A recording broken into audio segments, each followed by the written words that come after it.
This is a Harbor Freight titanium plasma 65 plasma cutter. I've been needing a plasma cutter for a long time. Never wanted to dish out a lot of money for one.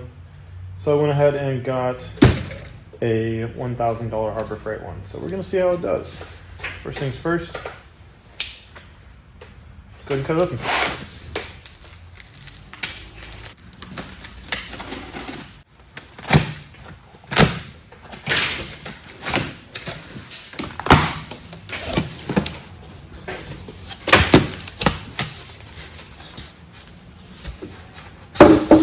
Seems like they package it halfway decent.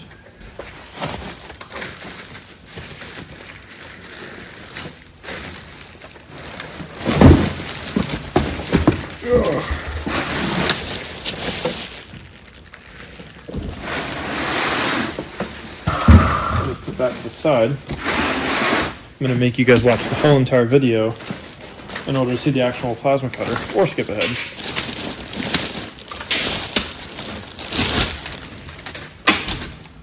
This actually looks like pretty high quality stuff. I mean, it doesn't feel super cheap like you would expect. It's got a little trigger guard. Interesting. Never seen that before.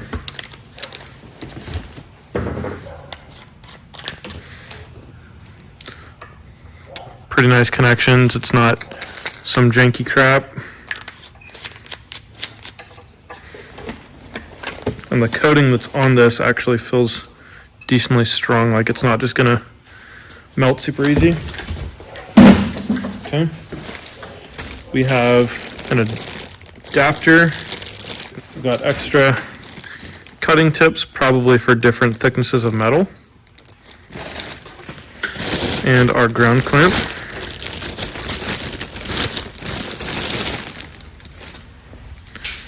It does look like it is indeed quality.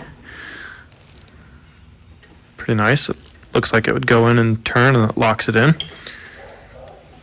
Ground clamp looks a little bit on the cheap side. Ooh, but it has good spring tension. I like that because it'll actually stay on your project. See how long this ground clamp is.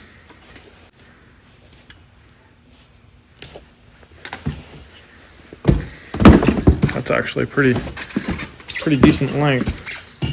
I'd say that's probably about 7 to 8 feet long, probably closer to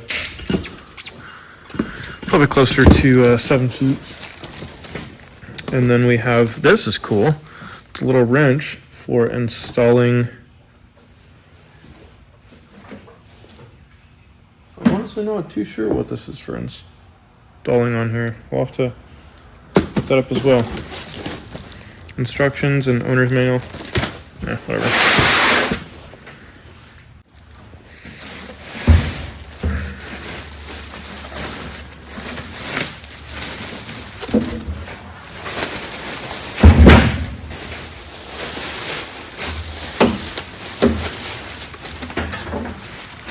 This is the 220 plug that it comes with. I'm sure you can get an adapter from some sort of hardware store, or you could probably just honestly cut this and hardwire in some sort of aftermarket plug. This cord does appear to be roughly the same length as the ground cable.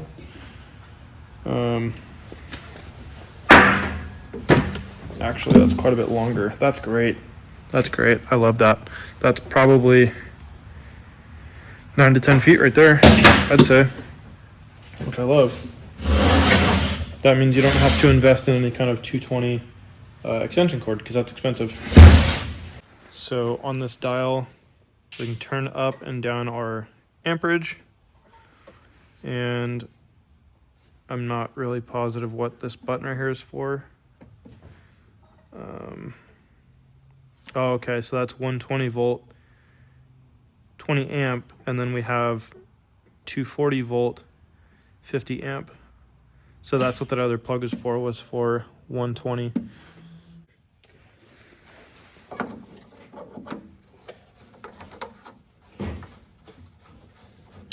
There it goes.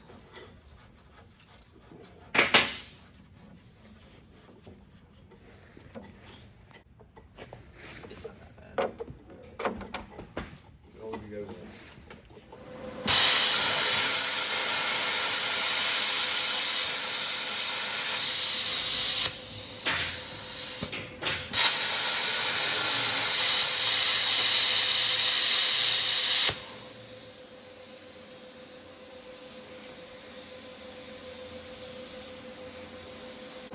So this is with it at 20 amps, and this is probably, I'd say 12 gauge steel, maybe a little bit thinner.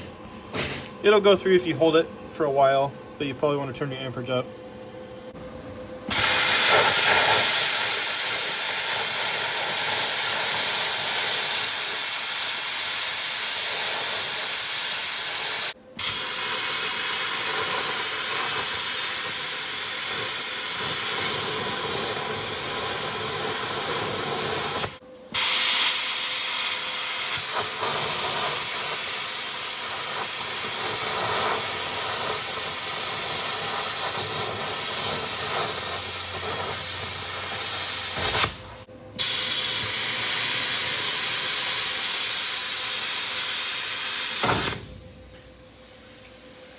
Is it?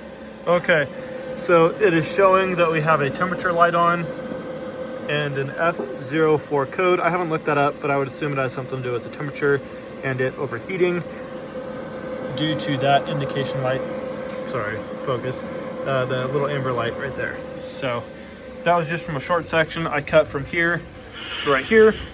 Okay, so I found this little sticker thing up top. Basically, it's telling me that set at 22 amps, which is semi close to what we're at, 4 minutes of cutting, you need to let it rest for 6 minutes. So that's kind of bullcrap in my opinion. I feel like I wasn't cutting for 4 minutes, but oh well. And then if you're at 65 amps, which is 40% of its duty cycle, 4 minutes cutting is 6 minutes of resting. So I don't understand how, I don't know, 65 amps is a lot hotter than 22.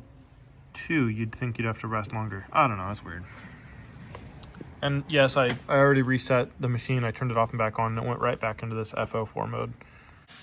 Right off the bat, really not impressed by its duty cycle. That was one thing that ChatGPT said about it. It said that its duty cycle was pretty weak compared to like a Miller or any of the other, you know, high dollar brand plasma cutters. So ChatGPT was right about that one.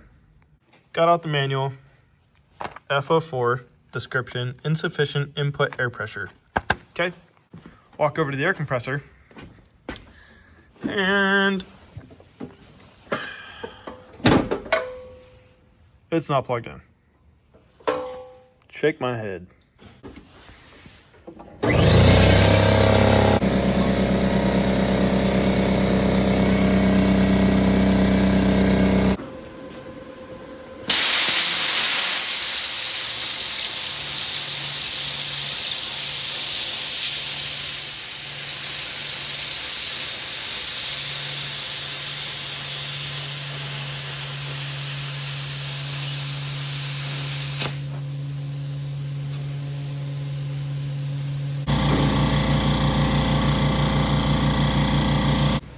All right, I have been running this machine for probably 20-30 minutes straight at, I think it was 28 amps, and absolutely no issues. This thing is freaking awesome for what I'm using it for.